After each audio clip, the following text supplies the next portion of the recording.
Yes. Both Quincy and Bush Jr.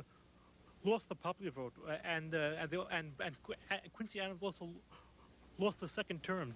Is Bush afraid of that happening, losing the second time? I'm sure. I would say, just from what I know of him as a person, he's not afraid on a conscious level, because but I'm sure that's part of completion. He wouldn't mind getting reelected.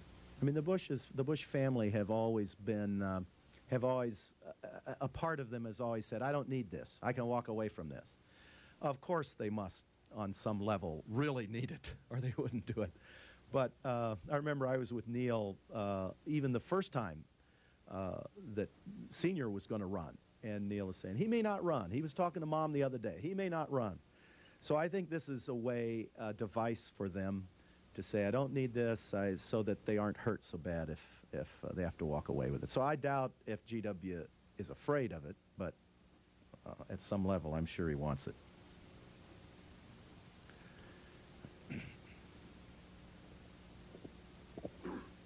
Hi there, thanks for your speech. I'm just thinking about a question kind of hedging on media studies, because you know, with the increasing tabloidization of the media, I'm sure this has affected the way that historians approach the idea of the presidency, and family issues surrounding it. So now we have issues like with even presidential families, Noel Bush, or was it Maureen or Patty Reagan, whichever one came out against her, against Reagan.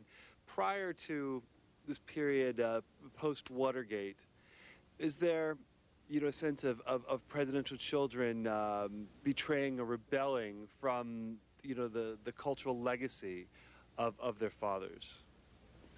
The answer to that question is no. It's gone on from the very beginning. I mean, before Watergate, Franklin Roosevelt, he had a son who opposed the New Deal. He had a son who opposed his father's reelection. He had another son. He had several of his children work for his father's opponents at various times, the Hearst family and different newspaper chains. One started a radio chain in Texas that was similar to some of our talk radio of today, was on the opposite end of the political spectrum from his father. And what's going on there, in my opinion, is the search for identity. Because Patty Reagan could be much more effective. She's one that opposed her father's policies when he was in power. She could have been much more effective as the president's daughter than just standing out on the street and shouting her views, which gave some comfort to those who shared her views, but was not as effective because she's actually a member of the family. An example of someone who had opposite views from their father and was very effective was Helen Taft Manning, who favored the vote for women and worked tirelessly to convince her very conservative father, who had been president and was Chief Justice of the Supreme Court, that this was a good idea. And she did not go out on the street corner and denounce her family or, find comfort with people who hated the Tafts. She worked within the family and was very effective.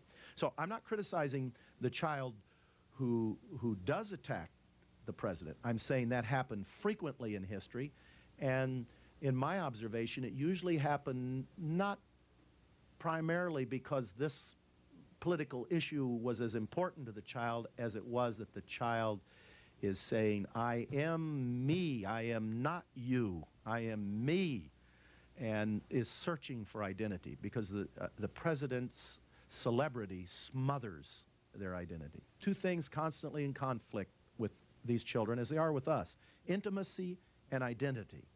So on the one hand, you reach out to your mom and your dad and you pull them close because you need that intimacy, especially before you're married or you have any other relationships as an adult. On the other hand, you push your parents away because you want identity. You want to exist on your own. And that's a conflict that takes place. And it is especially troubling for presidential children because they have no identity. Steve Ford told me one time, he said, when I meet people on the street, a complete stranger, we start talking, he said, it's as if I don't exist. It's as if I'm invisible. Very quickly, they're talking to my dad. They imagine that I'm going to go home and get on the phone and call my dad up and tell him what this person on the street just told me. And he says, I'm invisible. He said, I get the feeling I didn't even exist. So on the one hand, they have to have identity somehow. They have to find that to be a healthy, normal person. But they also need intimacy. And so there's that conflict.